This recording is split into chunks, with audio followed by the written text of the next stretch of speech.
Nick, if you can move to the next slide, actually, while people wait. We welcome you to scan the QR code or type in the link. It will take you to a networking event that we're hosting next Tuesday at 5 p.m.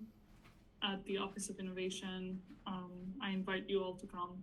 It's just an opportunity to connect after a month of IAP sessions.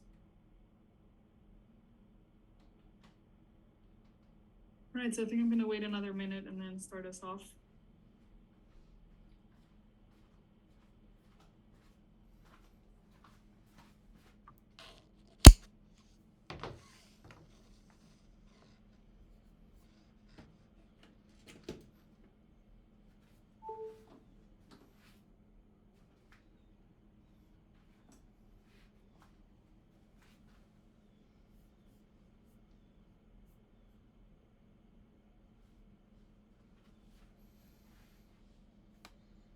All right, so hello and welcome to the 2023 Intellectual Property Speaker Series presented by the MIT Technology Licensing Office and MIT Libraries. Today's session is using search tools for market research with Nick Albau. My name is Hara. I'm the Communications and Marketing Associate for the Technology Licensing Office. And as you can see from the QR code here, we have one networking event happening next Tuesday at 5 p.m.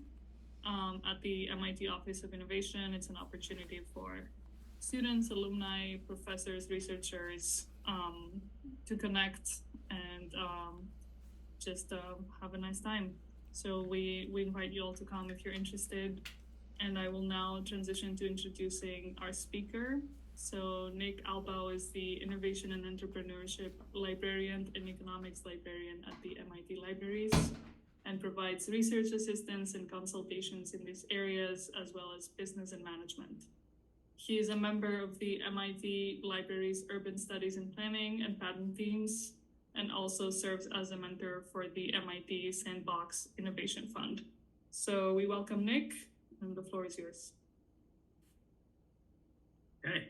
Hello, everyone. Just advance to the next slide here. As Hara was saying, my name is Nicholas Albau, the Innovation and Entrepreneurship Librarian with the MIT Libraries. I'm also the Patents Librarian, and it's really in those two roles that I'm sort of here today, giving you this presentation on using search tools for market research. I have the outline of today's presentation up on the screen here. My slideshow is pretty brief because I'm going to spend a lot of time sort of demoing live resources with you and how to best use them. But just I'm going to start with some background, some basic background information about patents. Then we're going to move into using specific patent search tools for market research purposes. Then showing you some market research tools specifically. And finally, we're going to end with some resources that you can use if you can't find specific market research on a product or service or something along those lines. Going forward, if anything is unclear, please, you don't have to wait till the end of the presentation where we'll have time for formal Q&A. Just feel free to ask a question throughout the presentation.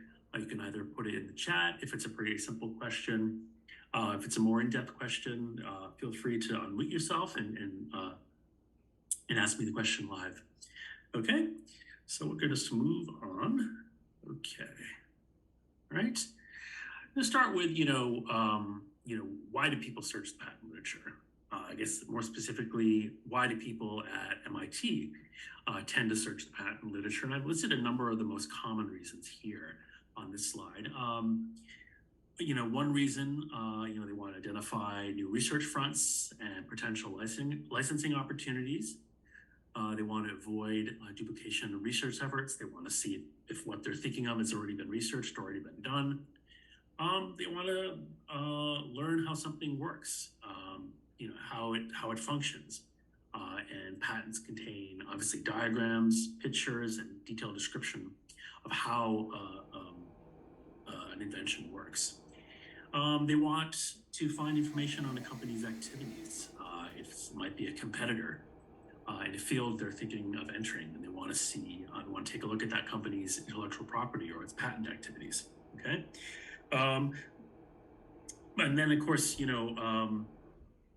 guess at MIT, this comes up most often, at least in the work that I do with people who are interested in searching the patent literatures. They want to gain protection for an idea or an invention they've developed as a student, as a faculty member, or researcher, and they want to see if it's already been patented. And it's just a little note here. It's estimated that 85 to 90% of technical information disclosed in patents appears nowhere else. So it's really a rich vein, a rich source of technical information on products and inventions. So those are some of the most common reasons why people search patent literature, specifically the people at MIT. And then we're just going to talk a little bit now about what patents are. So patents are a property right. It's granted by a government, which gives the patent holder the right to exclude others from making, selling, or using the invention claimed in the patent. Okay, so it's not actually an exclusive right to make it themselves. It's a right to exclude others from making, selling, or using the invention. And another key part of this is patents are granted by a government and by individual governments. You need to apply for patent protection in specific localities, specific countries. You need to apply for patent protection in the United States, in China, in Japan, etc. And other thing to know about patents is they have an expiration date. Utility patents, which is what we largely deal with here at MIT, the patent protection lasts for 20 years. Then it expires and you cannot renew it. In the United States, patents are granted by the United States Patent and Trademark Office, the USPTO. That's the sort of governing body, the governing organization in the United States that grants patents to inventors. Okay. So there are three types of patents which you want to be aware of. Probably most importantly here at MIT are utility patents, and those are patents which cover anything that has an actual use or utility. Examples being machines, processes, or compositions of matter. Okay, so that's a utility patent. There's also what are called design patents, and these cover ornamental product, what they call ornamental product designs. So designs can be patented for products. And then there are plant patents, which the specific definition is they are for distinct and new varieties of plants that have been invented or discovered and asexually reproduced. Plant patents account for a pretty small percentage of the overall patent space, but they are a distinct type of patent. Okay? And in order for something to be patented, you have to meet these three requirements. So the invention has to meet these three requirements. It has to have a utility, okay? Now, in other words, it has to have some use or purpose. Has to do something. So that's utility. Second requirement is what's called novelty. Another word for that is newness.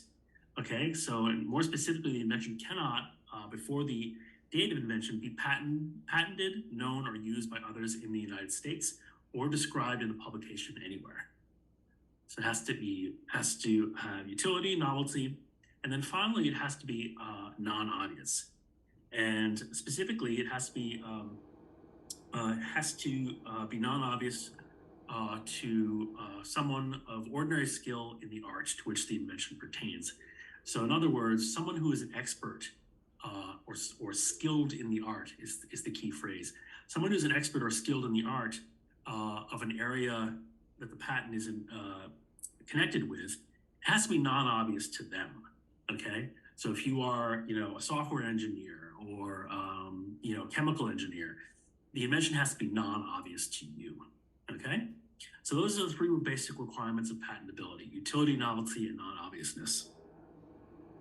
Okay, any questions about what I've covered so far, the basics of patents? You can put the question in the chat or feel free to just speak up as well.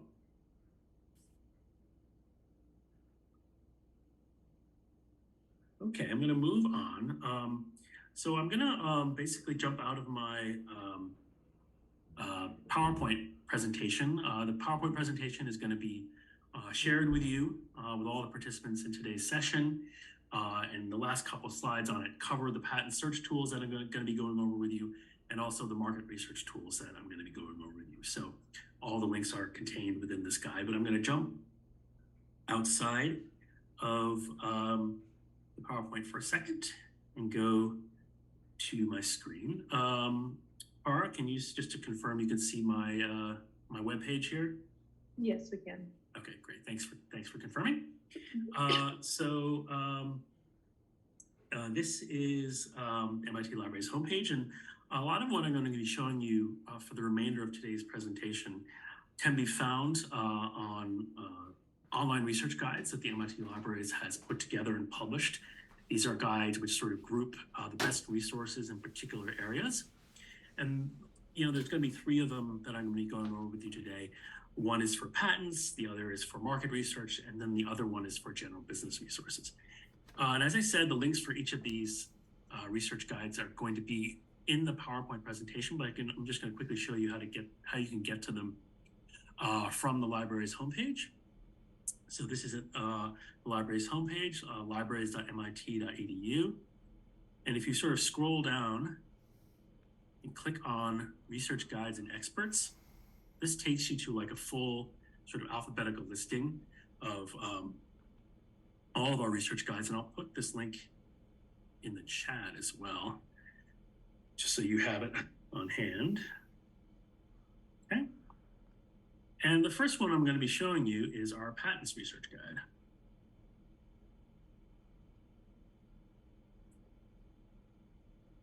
Okay. All right. So this is a research guide that I put together and oversee. Basically groups what we think are some of the best resources related to patents and patent searching in one place. This is the sort of landing page, if you will. A couple things to point out here. We have brief overview, quick sort of introductory video that you might want to check out for further information about why you would search patents. And then also we have posted on this page a slide deck, or it's a PDF actually, put together by one of the co-sponsors of today's presentation, the TLO, Technology Licensing Office, basically the basics of obtaining a patent. It's a PDF. Definitely check it out if you want sort of more detail about the process you would go through in terms of filing for a patent. And then at the very bottom, that's me. My contact info is here. I'm the patents librarian with the MIT Library. So MIT community members, students, faculty, staff, researchers, going forward, if you have questions about anything I've gone over today, you want guidance on searching the patent literature, anything at all like that, using the resources I'm talking about today, feel free to get in touch with me. We can meet, we can communicate via email, meet one-on-one, in person, or schedule a Zoom consultation. So you can contact me directly from this page here. Going back up to the top of the guide, the next tab is our About Patents tab. It just covers some of the basics of patents, which I've already gone over with you. So some good information here about that. There's one other thing. There's some information about how to cite a patent, and also how to understand what's colloquially referred to as patentese, or the legal language of patents. So you might want to check that out as well. And then finally, the most important part for our presentation today is the Where to Search tab. Okay, which groups in one place some of the best resources to use if you want to search the patent literature. There are a number of resources listed here. A number of them are free, openly available resources. I'm going to just talk briefly about some of those. The one at the very top, that's SPOSNet. That's the patent search engine for the European Patent Office. It covers patents outside of Europe, but it is their product, freely available. Another one which you might be aware of or might want to use is Google Patents. I'm not going to spend too much time with that. It's a Google product. It's very easy to use. It's used quite often by researchers in the patent space. But it's a free resource published by Google. And then towards the bottom, or at the very bottom, we have the USPTO search interface, which is the actual search interface, the official search interface for the United States Patent and Trademark Office, which, as I said at the beginning, is the sort of governing body for patents in the United States. It is definitely a legacy product. It requires a fair degree of experience, I think, to use it effectively. It uses controlled vocabulary for searches and things like that. So, you know, I don't spend a lot of time using it when I'm helping sort of students and researchers, but if you're adventurous, you might want to jump in and take a look. The reason I don't spend much time with it is there are a number of proprietary subscription-based resources that are available that make searching the patent space much easier, much more effective, much easier to learn than if you were to try searching the USPTO website yourselves. And I'm going to spend a fair amount of time in talking about two of them. These are two which the MIT Library subscribes to. The first one I'm going to talk about is called PatSnap, and it's available from this link here.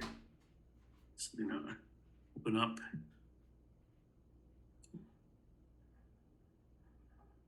It's going to take just a second here. Okay. A couple things about PatSnap. You should definitely create an account for yourselves if you plan to use it. You can do basic searching without an account, but you won't have access to the full functionality of the database. You can't save your results. You can't do a lot of sorting and other things that you can do with an account. So definitely create an account if you're an MIT community member, I should say, using your MIT email. If you want to do that, if you want to create an account and you're on campus, make sure you're on the MIT Secure Network. And if you're off campus, make sure you're on MIT's VPN. So I'm just going to sign in.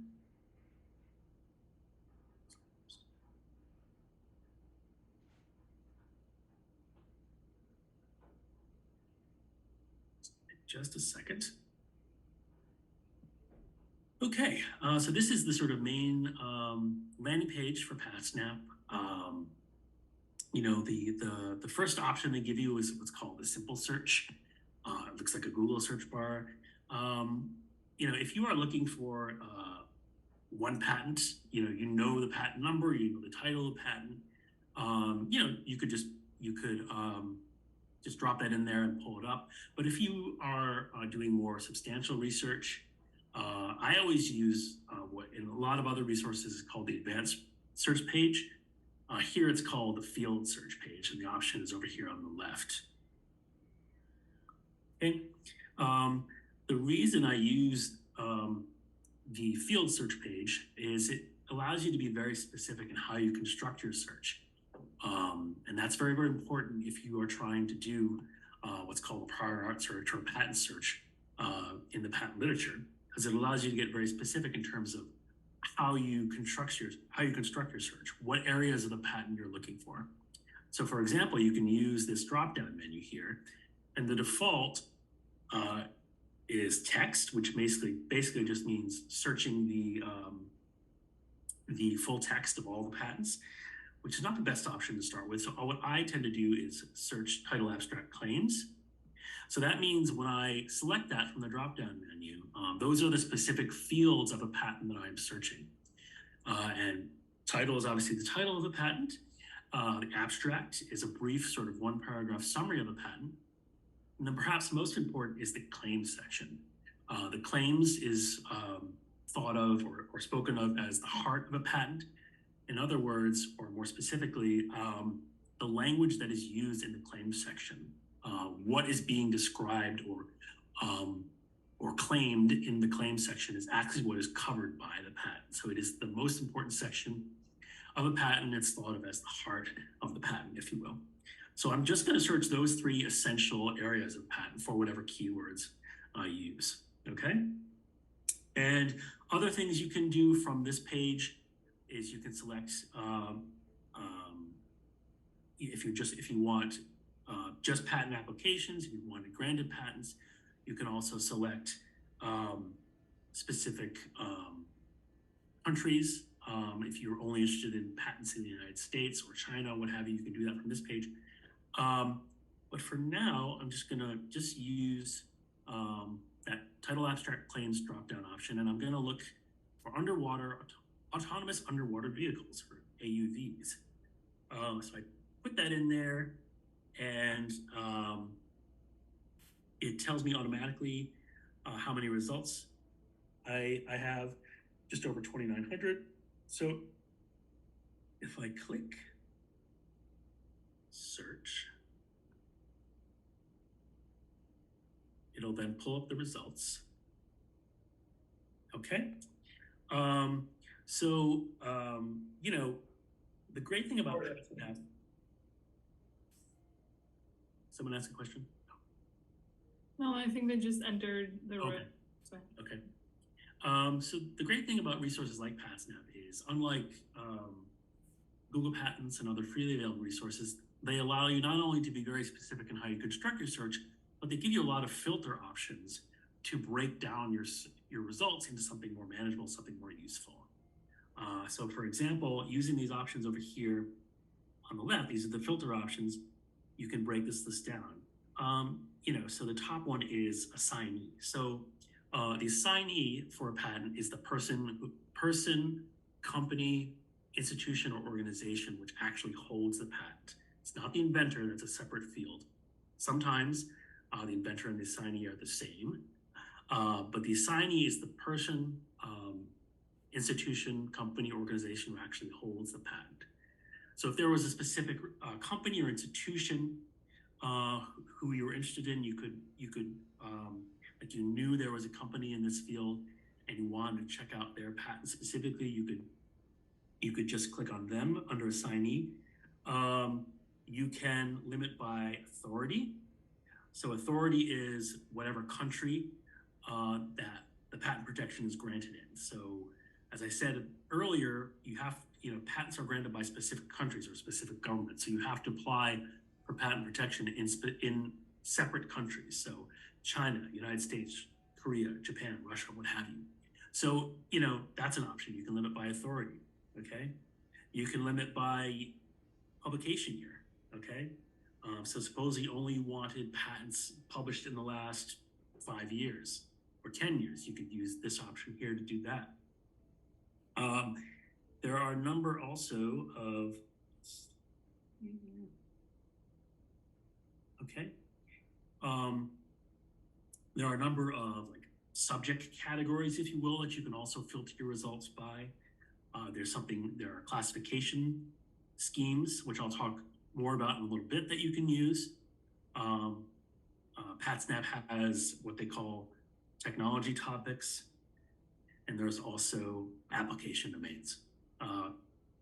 In patents, the sort of subject area or subject breakdown that I'm most used to is classification codes, which, as I said, I'll talk about in just a few minutes. So you can use these options over here on the left to filter results.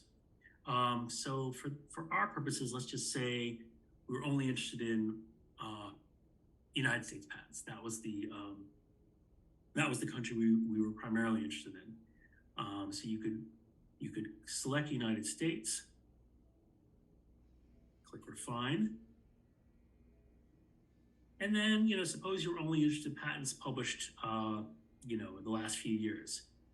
You could, as I said, you could use that publication year option and do the last 5 years. Okay. All right. So now if you look at our result list, it's substantially reduced. We started with something like just under 3,000.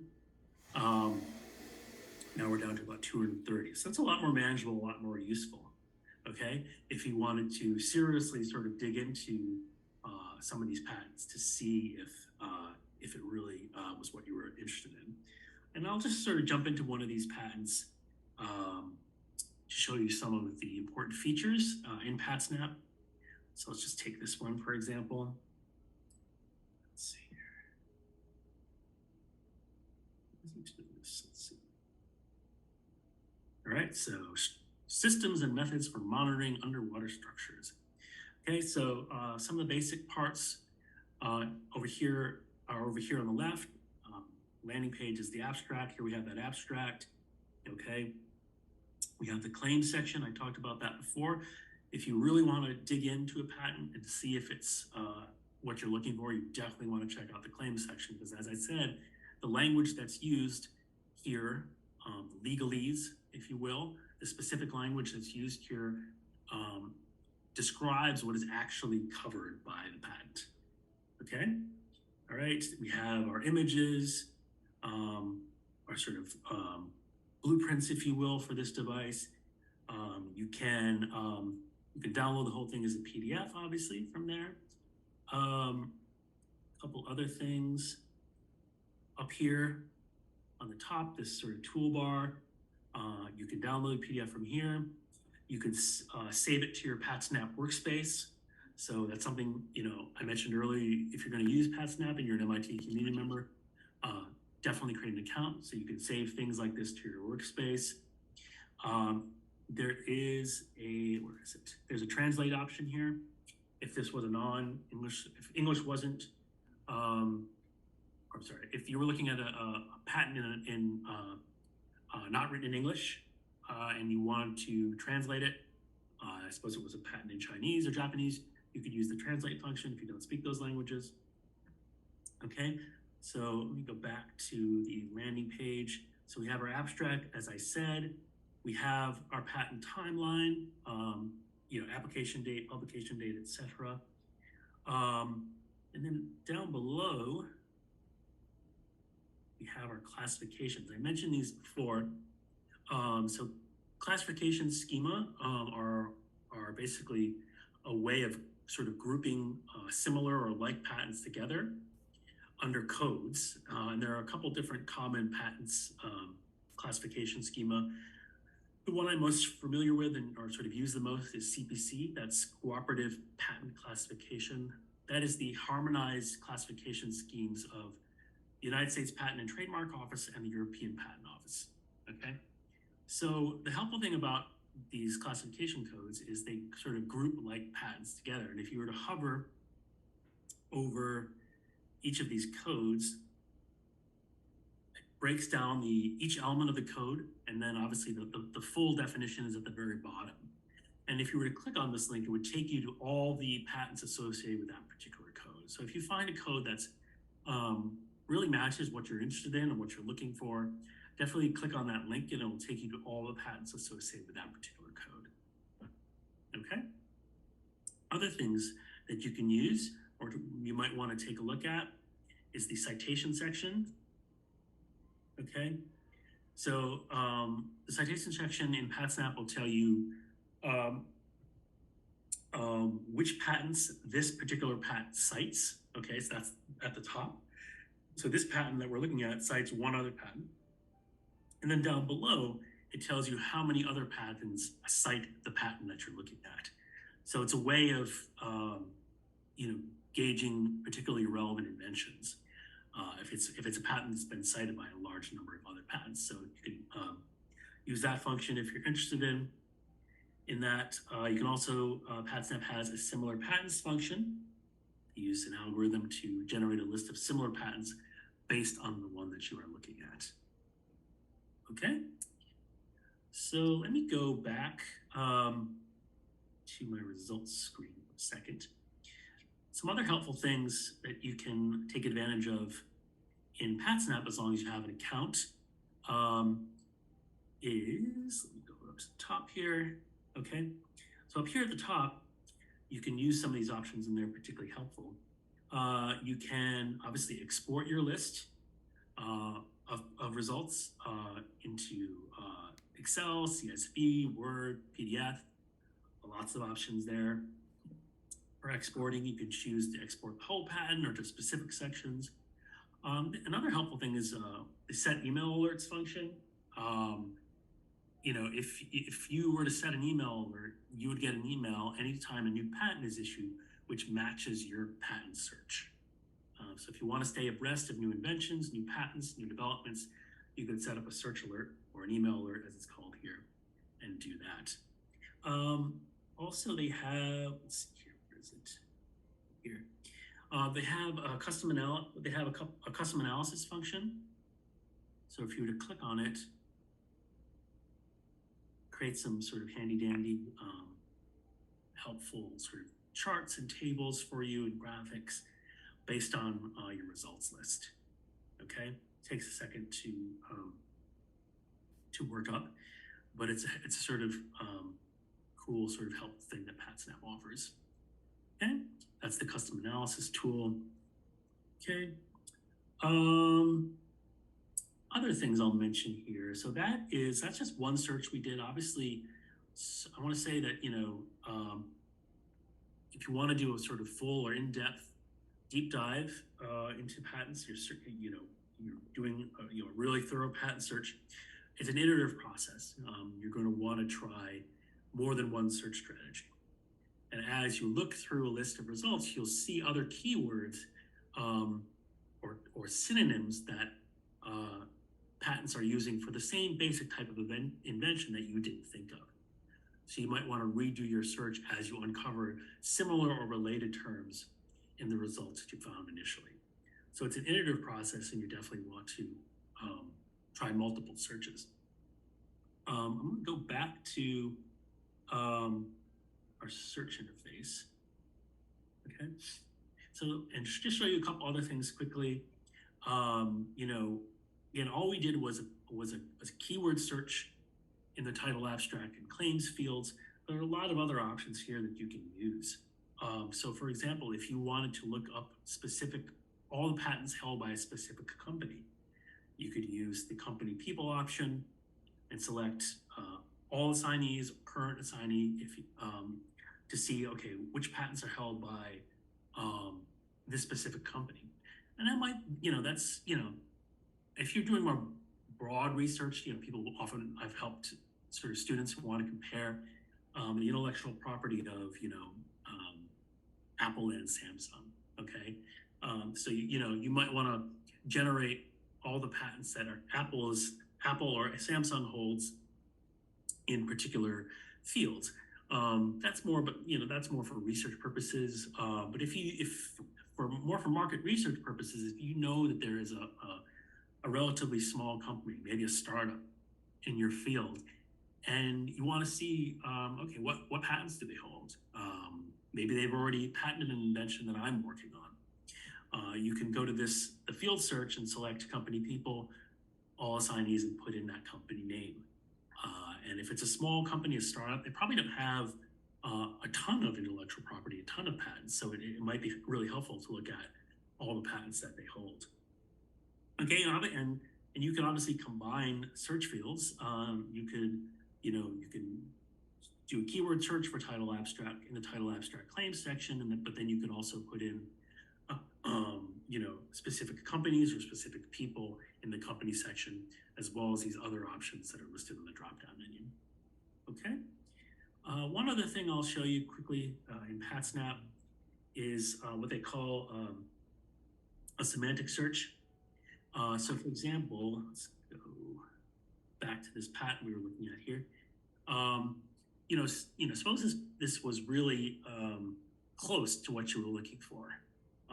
You could use the similar patents function, which I mentioned, but then you can also use what they call a semantic search.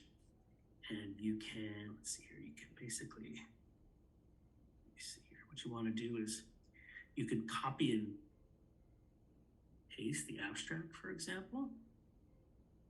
Okay. Go back to the search screen, click semantic,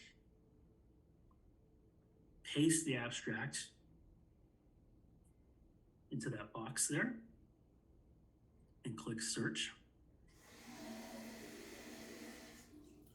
And PatSnap has an algorithm which will generate what it considers to be the most relevant or most similar patents to whatever block of text that you've put into that semantic search box.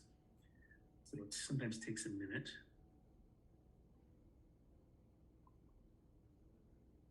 Okay, so it's just another option, another search option you have in PatSnap called the semantic search. Okay, any questions at all about PatSnap before we move on to our next resource?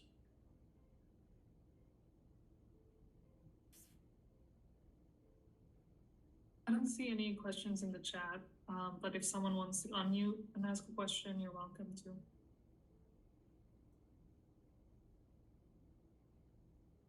Okay, I think we're all set for questions. So that is PatSnap. It's as I said, it's a subscription resource that the MIT Libraries pays for. It allows you to do a lot of things in terms of how you construct your search, what you do with your search results, etc. So if you're an MIT community member, definitely sign up for an account if you're going to be searching the patent space. The other option we have in terms of a subscription patent search tool is what's listed here. It's called the Lens Institutional Toolkit, or the lens.org. And I'm going to jump into that. One second. Next. Okay. Like PatSnap, you don't need to have an account to search the lens.org, but if you're going to be using it extensively and you want to take full advantage of its functionality, definitely sign up for an account using your MIT email, and I'll just sign in quickly.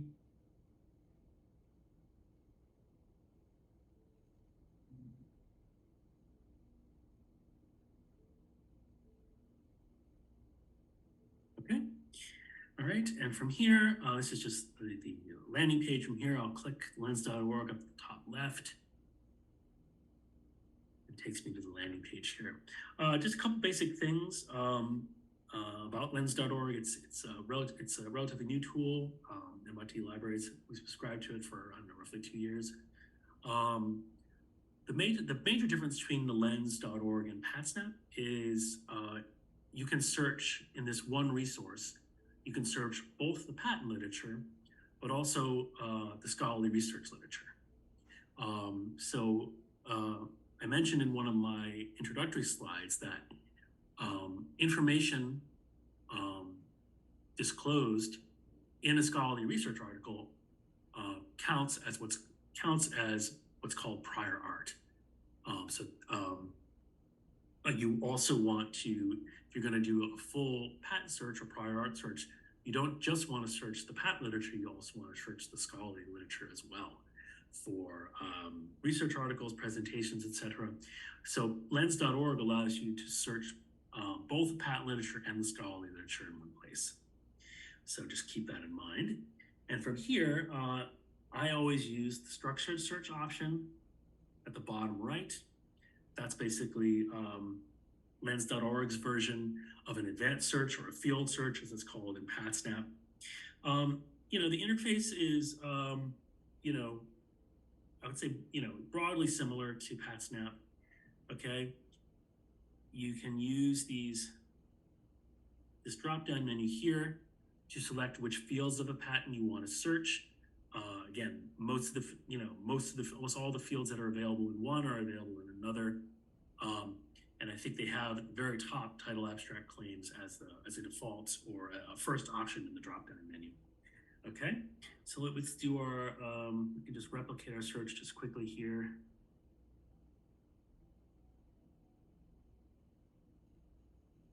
Okay, all right, and again, you can combine how you combine the different fields of your search. So you can search the title abstract claims field while also setting a date range. You can also set a jurisdiction restriction from the outset, whether it's if you wanted to search patents in one jurisdiction over another, United States versus China versus Japan, what have you, you can do that. But I'll set my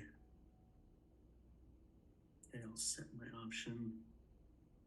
To United States. Okay, so we're just looking for patents in the United States. And again, we're searching the title abstract claims fields for the phrase autonomous underwater vehicle. So we'll click search. All right, tells me the number of results at the top. You can do a lot of the same things in lens.org that you can do in PatSnap in terms of taking this list of results and breaking it down into something more useful, something more meaningful. In lens.org, you can do that over here on the right. They have these different filters, applicants. You can set a date range or limit to a date range. You can limit by legal status, whether it's active, discontinued, pending. You can limit by inventor, document type, etc. Okay, so that, you know, that's fairly similar to PatSnap. Also, the toolbar options here allow you to do a number of different things. You can save your specific query, you know, whatever search terms or search strategy you use to generate this list. You can save all your results as a collection within your lens.org account. You can share your results, you can export them, and they also have an analysis function as well. Okay. Let's see here. Just want to show you just quickly what a patent looks like within lens.org. Pretty similar to PatSnap. We have our sort of legal information really at the top. You know, which jurisdiction you're looking at, you know, the owners of the patents, the inventors, patent number, etc. We have our abstract and then our claims. Obviously, you can download patents within lens.org as PDFs, just like in PatSnap. Okay. Let me go back to our list of results quickly.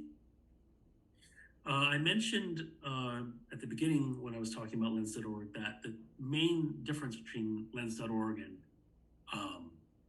PatSnap or lens.org and Google Patents, for example, is that it allows you to search both the patent literature and the scholarly literature. And you can do that directly from here. So for example, you do a patent search, and then you can just click this search scholar option up at the top right, and it'll basically replicate your search. Whatever search you constructed within the patent literature, it'll do the same search within the scholarly literature. Okay. A couple other things about lens.org. We do our account, our subscription allows you to do to search via lens.org's API. So if you are used to using APIs or you want to search the patent literature using an API, have that option within lens.org. You need to sign up for your own account to do that using your MIT email, as I said. But you could do that from this page by hovering over our apps, selecting, let's see here, hold on one second. Our apps, API and data, patent and API data.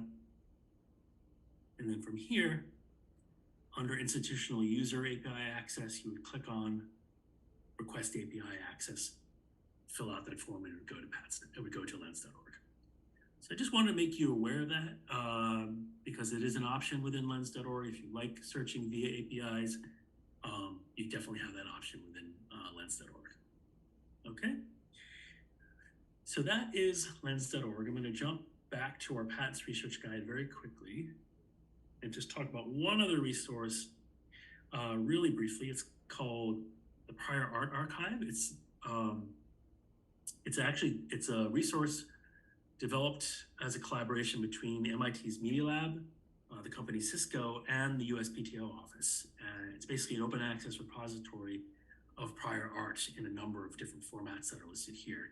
So if you click on that, so as I said, you know, if you want to do a really sort of thorough in-depth patent search, you don't just want to search the patent literature. You know, you don't just want to search existing patents. You want to search other forms of what's called prior art, presentations, research articles, things like that.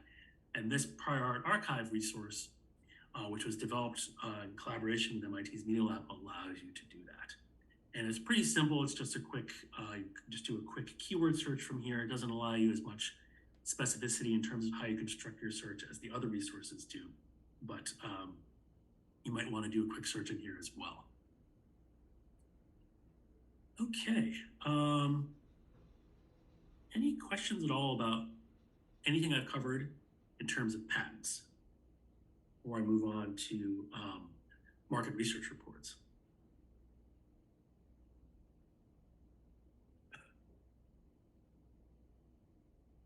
Okay, I don't see any questions in the chat.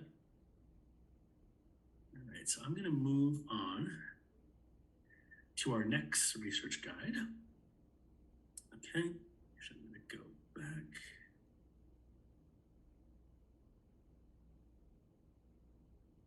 Which is our market research guide. I'll put this link in the chat too, if you're interested. Okay. All right, so the last guide we were looking at was our patent research guide. This is our market research guide. It's basically a guide of all the market research databases that the MIT library subscribes to. So it's one of our sort of key pages for one of the key pages that I use when I'm helping students, faculty, researchers with market research.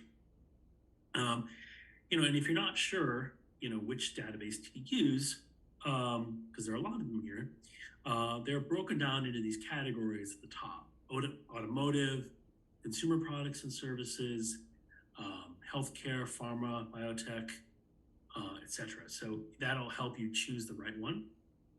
I'm just gonna, there are a large number of resources listed here. I'm just gonna show you a few of them just so you get a better idea, a better flavor of the type of information or research that you could find within market research reports. Okay. So if you were to click on technology and internet category, this lists some of the best resources to use for that type of market research. And being that this is MIT, these are some of the most common ones that I use when I'm helping sort of students and entrepreneurs find market research. Okay, and so I'm just going to show you one of them to start with. It's called BCC Research. One other thing I'll mention here while the database is loading is a lot of these market research reports, due to our licenses with the vendors, can only be accessed by current students, faculty, and staff at MIT. So just bear that in mind. If you are an affiliate at MIT of some other kind, you might be another type of researcher. You're not actually a student or a staff or a faculty member. Unfortunately, a number of these market research databases can only be accessed by students, faculty, and staff due to our agreements with the vendors. So just keep that in mind. Okay, so this is BCC Research. It's really easy to use in terms of finding what you're looking for. You can browse if you wanted by category. There are broad categories here, that you could look through whatever market research reports are grouped under that category. But most of the time, people are they're looking for a specific kind of market research on a specific product or service. So you could just use the search option here at the top, and sticking with our original example,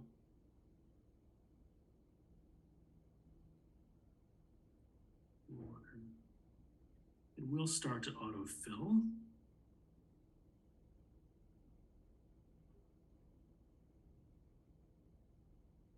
We'll start to autofill. I'm just going to do a quick search. All right. Generates a list of results.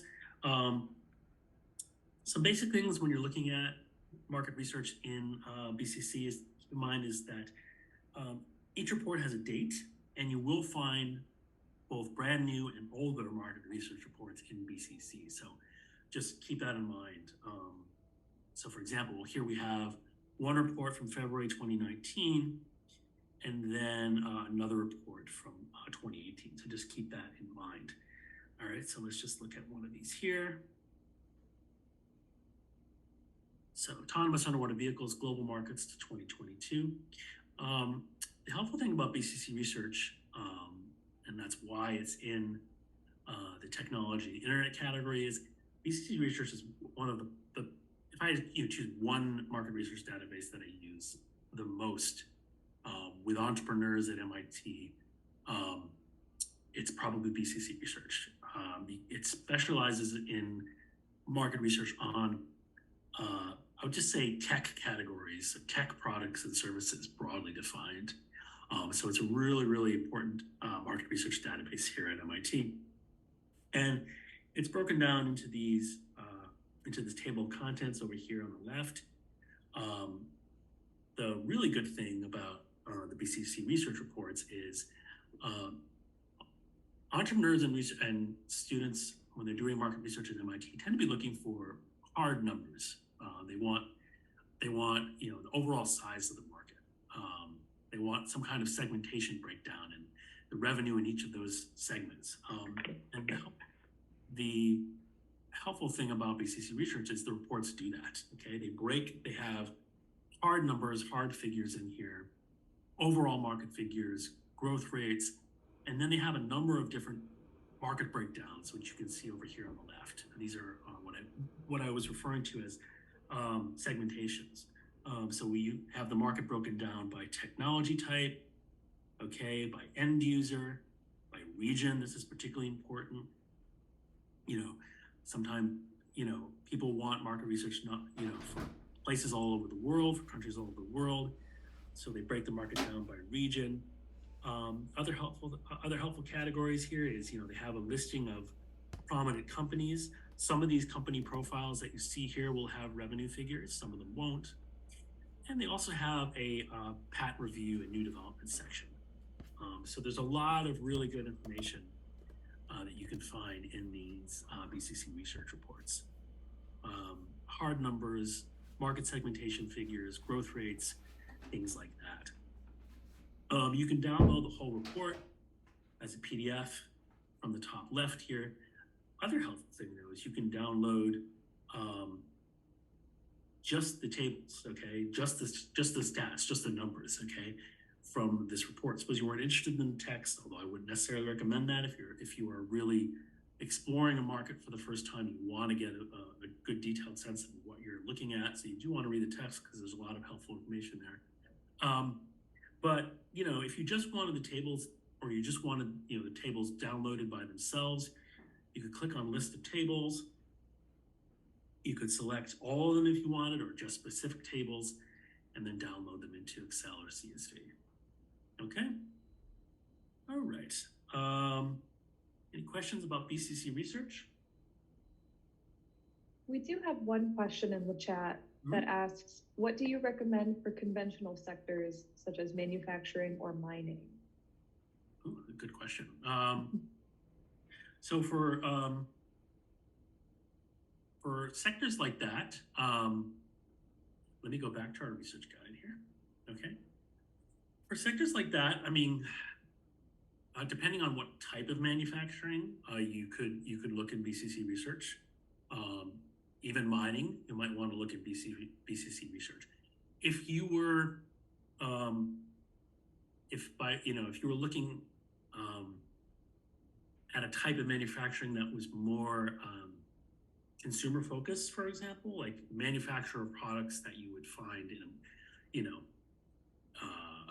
sold through Amazon, or you find at the drugstore or the supermarket or the mall or whatever, you might not want to use BCC research. You might want to use, going back up to the top of this market research guide, again, it breaks the databases down by categories. You might want to do consumer products and services.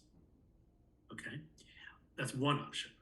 Other option, which is it's perfect because I was going to talk about these other resources. Another database that I would mention, it's listed in a number of these different categories. It's called Technavio Reports.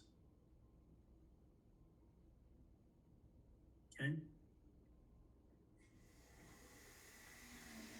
I mentioned this one because they, especially at MIT, they focus on they do consumer products and non-consumer products, and the consumer products they do, as you can sort of tell by the name, they're sort of technology related consumer products.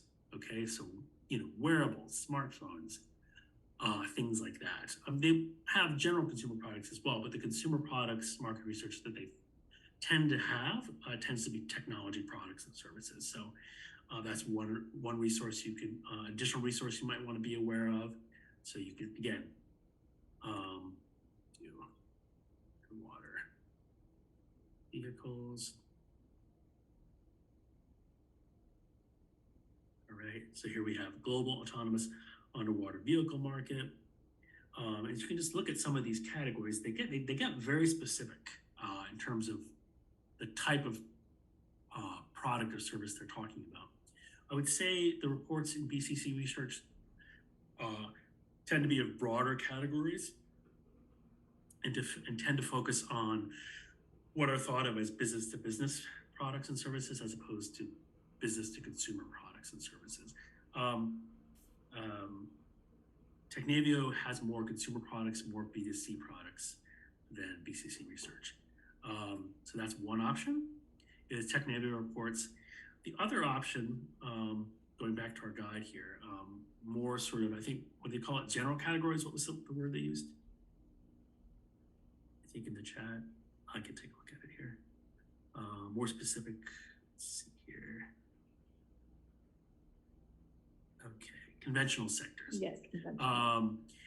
So going back to the top, this is our market research guide. But as you can see, it's part of this larger guide called Business Databases by Category. And I use this sort of broad guide all the time. And we're looking right now at the Market Research tab. I'll point out one other tab here, and it is the Industries tab. And one database in particular for more sort of conventional markets, more conventional products or services is IBISWorld. And that is listed here. So just jump into it quickly.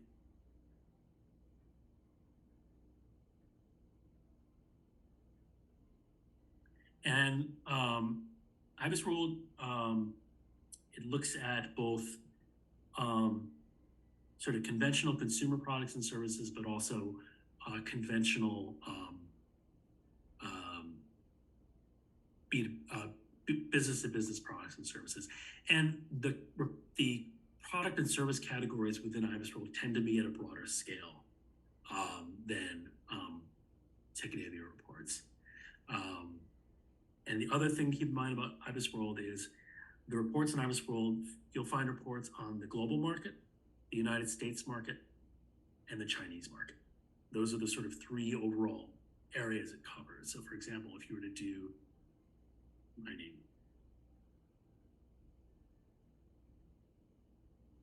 Okay, so there is a straight report, mining in the US. And then they have some other narrower categories as well. Related categories, construction, mining equipment, wholesaling, then some specific types of mining as well. So for that first question, I would say IBISWorld would be a really good place to go. I think was there other questions in the chat? Yeah, we had another question regarding what you recommend for cybersecurity and privacy research, maybe Sure. Forrester. Yeah, good question. So let's go back to our market research guide for a second. And then we were looking at the technology internet category. For that, I would look at Forrester Research and Gartner Group reports specifically. They're listed in this category. Those are sort of two of the premier market research databases for IT products, services, industries, broadly speaking. So that's what I would recommend for that question. The thing to keep in mind about Forrester and Gartner, I would say, is unlike BCC Research and IBISWorld and Technavio, the databases we've already shown, they tend not to have, I would say, harder numbers like overall market figures, segmentation breakdowns, things like that. They tend to look at sort of developments, trends in specific sort of IT segments or areas that typically people in those industries want to be aware of. So those are two of the ones that I would focus on for those categories. The next question you have in the chat, it's a little bit of a longer one, but they ask, what if your target uniquely combines different technology and services to solve a workflow? For example, how Waze combine technology/services uniquely to create a new type of offering? Let me just take a quick look at this question here. Ways app. So there are a couple ways that you could answer that question. You could look at the market research for the two elements that are being combined in this new product or service, and those market research reports or that type of information would certainly be relevant. The other thing is to, and I'll talk about this in sort of the last section. So oftentimes, this is not surprising given that it's MIT, is that, people are working on really sort of cutting edge, bleeding edge, if you will, products and services here at MIT. It's not, it's not something that's been around for a while. So for those kind of products and services, oftentimes there isn't a full-scale market research report written, and even if there is, sometimes we don't necessarily have it. So what I'm going to talk about at the end is where to go if you're working on a product or service that's really new, that there is no existing market research available, or if it is, you can't access it. So I'll sort of cover that at the very end. Other questions? Yeah, we have two more that I'm seeing so far. Sure. This one says, how do you search something more specific, such as, or for example, using GPR in autonomous vehicles or new use cases such as autonomous parking and automotive? I'm sorry, repeat the examples that were given at the end. Yeah, using GPR in autonomous vehicles or new use cases such as autonomous parking and automotive. So I would say, just like the previous question, you would try to find existing market research for each of those categories or each of those components, because oftentimes, these market research reports don't just have statistics. They don't just have breakdowns and segmentation data. They have sections which are called, trends or developments or the business environment. So they would talk about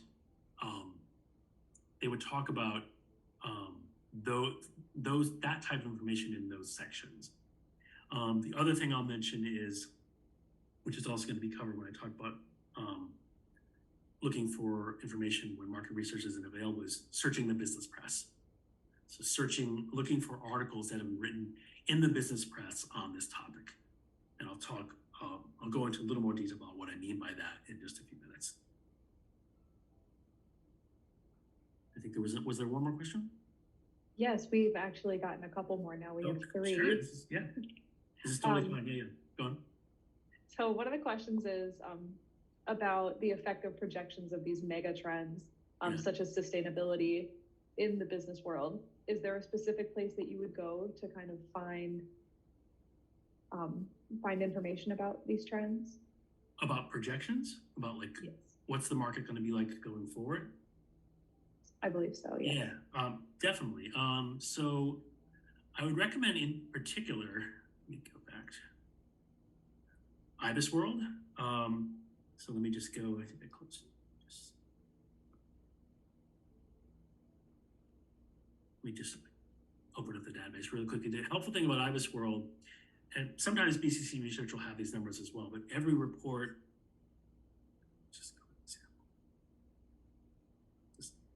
every report within IBISWorld has the section that I'm going to show you now. So here we're just looking at, this is biotechnology in the United States. Every section, every report in IBISWorld has a key statistics section.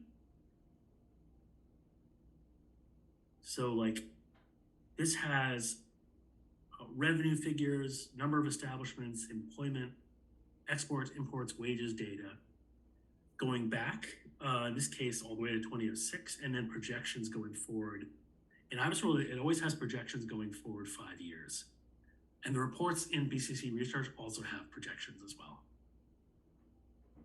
So those two, I would highlight those two databases in particular, BCC Research and IBISWorld. Next question. Next question asks, what do you recommend for open source or open science / open data policy research? Um,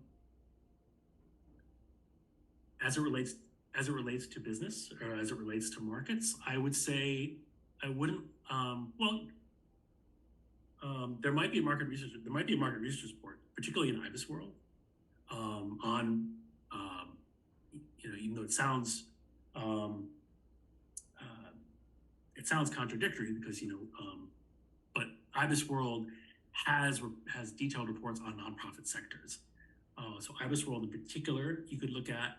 But I think also, in addition, if you were interested in those areas as they relate to business and markets, I would definitely look in the business press and two databases, which I'll recommend shortly. But you can actually, since we're looking at this market research guide, if you click on the articles tab at the top, when I'm talking about the business press, I've said that a couple times.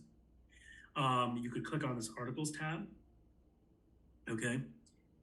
And then the two databases listed here at the top, ABI Inform and Business Source Complete. So those are databases which specialize in the business press. And what I mean by that is those are databases that have access to articles that are published in popular business magazines and newspapers like Forbes, Fortune, Inc., Entrepreneur, things like that. They also have articles that are published in trade publications or publications that are written by and for people who work in specific industries. And then it also has articles that are published in the scholarly business literature. So management journals, things like that. Articles that are written by researchers and faculty members at places like Sloan School. So I would say for that question, I would look in the business press, ABI Inform, Business Source Complete. But then also, IBIS World has a lot of really good reports on nonprofit sectors like that. All right, and our last question that I'm seeing in the chat so far is, can you highlight resources related to specific medical devices, such as respiratory devices or pulse oximeters? Yes, so again, we'll go back to our market research tab or guide. And here there is a healthcare pharma biotech category. So I click on that link. In addition to the ones I've shown you already. So I would, for medical devices, I would also look in VCC Research and Technavio reports. Not so much IBIS World, because people tend to be looking for very specific types of medical devices. So I wouldn't necessarily look in IBIS World, but VCC Research and Technavio. But then also, there's one database listed here called Global Data Medical, and it specializes in medical devices and medical equipment. So for example, I'll just jump into this very quickly. Okay, so from here, you would just click on the IP access option. So if you were off campus, you'd have to be on MIT's VPN. If you're on campus, make sure you're on MIT Secure. So this is a wonderful product if you're looking for information on medical devices and medical technology. So you can, there's a whole wealth of information here. You can just do a quick keyword search up at the top left. Okay, you can browse by themes, by sectors. But yes, I mean, if your question is looking for medical devices or market research on medical devices, like Global Data Medical is where to go. Not only does it have sort of broad market research reports, but it has very detailed information about trends, technologies in the pipeline, analysis. It gets very, very detailed about the sort of overall sort of regulatory business environment that is related to this particular sector. So that would definitely be my answer for medical devices. Will be Global Data Medical, in addition to VCC Research and Technavio. Okay. All right. So the final sort of part of my one other thing I'll mention here. I'm going to jump to a different guide here. This is the market research guide. Again, it's part of this broader guide here. which has different subcategories. Then we also have a guide called just a general sort of business resources guide, which doesn't list everything, but doesn't list everything in each of these categories, but lists some of the sort of heavy hitters. And I'll also put this link in the chat. All right. So you'll see replicated here some of the databases we've already looked in: BCC Research, Global Data Medical. Another product I'll mention is Global Data Pharma. It's the same interface and resources available in Global Data Medical, but it specializes in pharma sort of products and services. IBIS World is here, etc. I mentioned one other thing I'll mention here is if you are looking for market research on in developing countries, you know, the resources I've already shown you, they do have geographic breakdowns, but they tend to be broad, you know, for areas outside the United States, you know, Asia, Africa, Latin America, categories like that. If you're looking for more specific developing countries, one resource I'll recommend is it's called EMIS Professional. They're a really good resource for market research in developing countries specifically. So if that's what you're looking for, you know, a specific industry in you know, a developing country, definitely check out EMIS Professional. So I just want to mention that. And then also, one other resource I'll mention here is called PitchBook. PitchBook is a database which specializes in venture capital and private equity information, but it is also just a really great resource for the overall sort of startup space.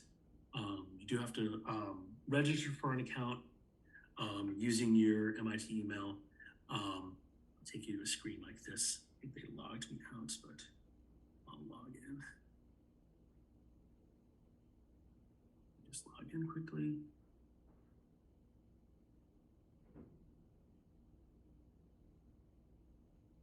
Stairs.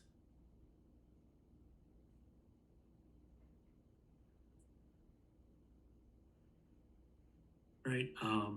We do get requests for PitchBook a lot. It's primarily used for information on venture capital and private equity information. So if that's the type of market research you're interested in, definitely check PitchBook out. But it's also just a great resource for information on cutting edge startups. So I just wanted to mention that as well. It sometimes takes just a minute to log in, but this is what the interface looks like. So you can screen companies according to specific criteria. Over here on the left, you can just keyword search for a specific company. A lot of really helpful information in PitchBook as well. But going back to this guide here, so I mentioned, you know, for a lot of sort of products and service categories, particularly those that are brand new or cutting edge, there's not necessarily going to be a full-scale, in-depth market research report available to you. Or sometimes you'll Google something and you'll find a market research report that is available to you, but it costs $5,000 and the MIT libraries doesn't have access to it. So unless you have that kind of money floating around, you know, you probably aren't going to be able to access that report. So what do you do in those cases where you can't access market research reports? Or market research reports aren't available? What I tend to do, I'll mention just a couple different things that you can do. The business press is one of the first options that I tend to look in or tend to recommend, particularly those two databases that are listed here, ABI Inform and Business Source Complete. These direct links are available in the PowerPoint, but let me just quickly bring up the database here. All right. So, you know, I would just, you know, look for articles in the business press on that specific market. And it's not going to be as comprehensive as the information you would find in a market research report, but you do find really helpful information in articles published in the business press, whether it's the popular business press or the trade press, or sometimes even the scholarly literature. So that's one option. Another option I'll talk about is going back to the library homepage here for a second. And again, clicking on this overall alphabetical list of research guides, I'll go to our social science data guide. So another strategy, another option would be to click on this link, take a look at our social science data guide, and see if there's a category that sort of matches what you're talking about. You know, is the product or service category, is it in the health sector?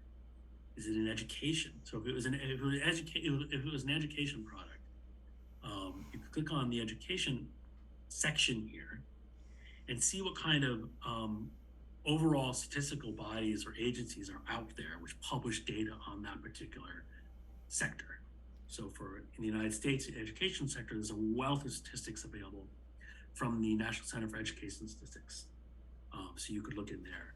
So the resources that are listed on this social science data guide, broken down by category, would be another option if market research isn't available in your particular product category. Another option, this is an option I use a lot, if market research isn't available, would be, especially for our 2009 class at MIT, is look for association websites, both American and international manufacturers association websites, for example. So like, there's one like, this has come up repeatedly in 2009. It's like life preservers, life jackets. There's not necessarily going to be whole market research reports that we have access to that's just on life preservers. So see what kind of association websites are out there, either manufacturer associations or broader associations, both American and international. And oftentimes there'll be information that you can use published on that association website. Sometimes it might just be a page, but they will sometimes have overall breakdowns of the size of the market, projections going forward in terms of growth, things like that. So that's another option to keep in mind if you're trying to find market research and it's not available. The three sort of broad categories I've mentioned are searching the business press, looking at our social science data guide, and then looking at association websites. Okay, that's the end of my sort of presentation. Again, everything that I've covered, all the sort of resources that I've covered are available in the PowerPoint, which we will share with you. But we have about 10 minutes left, so are there, we covered a lot of questions earlier, but we have time for a few more questions here.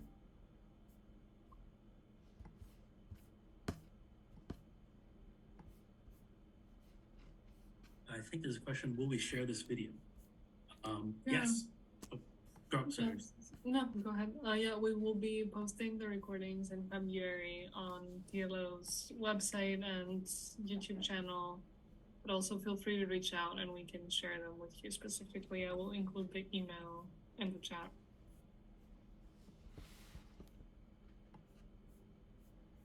Other questions?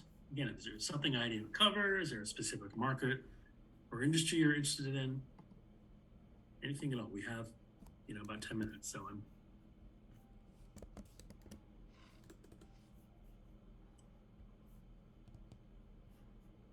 Can you search VCs? Yes.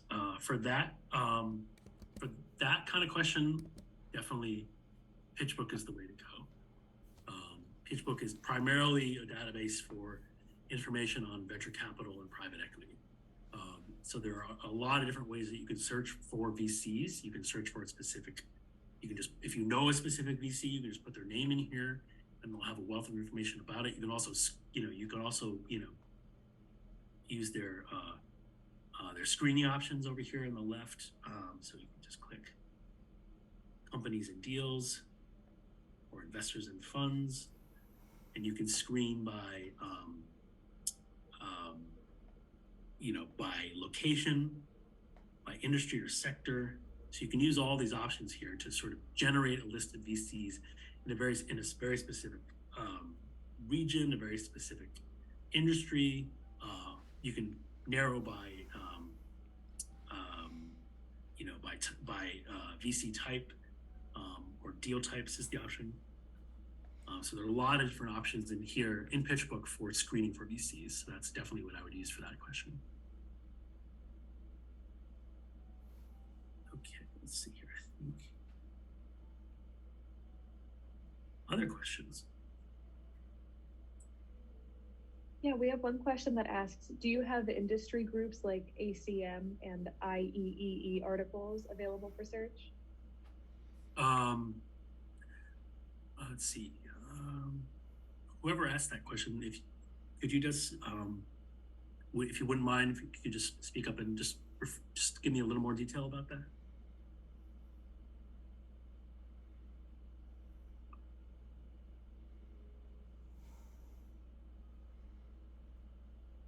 Let me tell. Here we go. Yeah, there we go. Industry groups like ACM. Yes. Yes, those are. We do have. It's called IEEE Explore. That's the database. The answer is yes.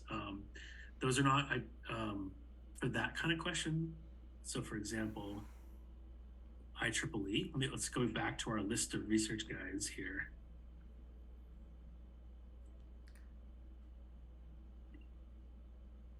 Okay, there is a electrical engineering and computers electrical engineering guide. All right, so where are we?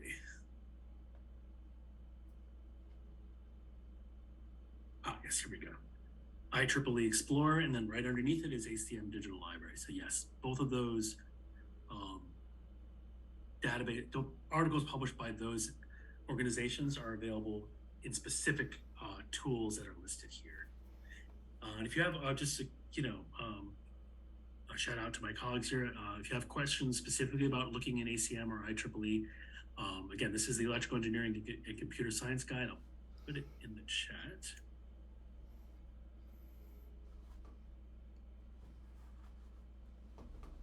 Okay.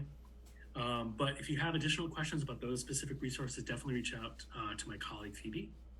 Phoebe Ayers, she's the librarian for electrical engineering and computer science, and she has a lot of experience looking for articles, searching for resources in those databases. The last question I'm seeing here in the chat says, can you search trademarks with these tools?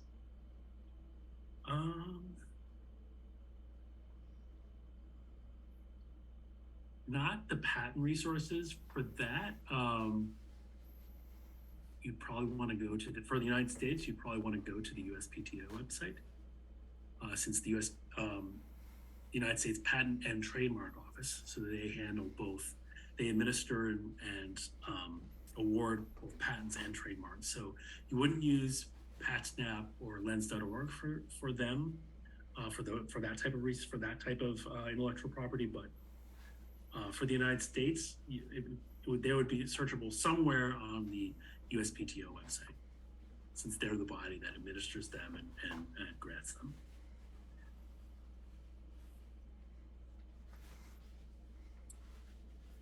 Okay. I think that's all the questions that we had in the chat. Okay. Well, unless anyone has any other questions, I just want to say, again, my name is Nicholas Halbaugh. I'm the MIT Library's Innovation and Entrepreneurship Librarian. I'm also, the library's patents librarian. And just if you have any questions going forward, jumping back to our patents guide for a second here. And my contact info is listed on this guide as well as other guides and places. So if you have any questions about the resources that I've gone over with you today, searching for market research, looking for patents, definitely reach out to me.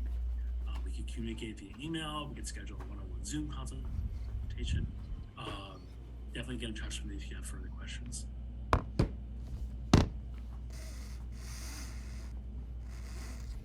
Thank you, Nick. Thanks a lot for today. As I said, the recording will be shared on TLO's website and social media in the month of February. Feel free to reach out with questions, and hope to see you all in our networking event next Tuesday, 5 p.m. MIT Office of Innovation. And have a great afternoon. All right. Bye, everyone. Bye. Thank you.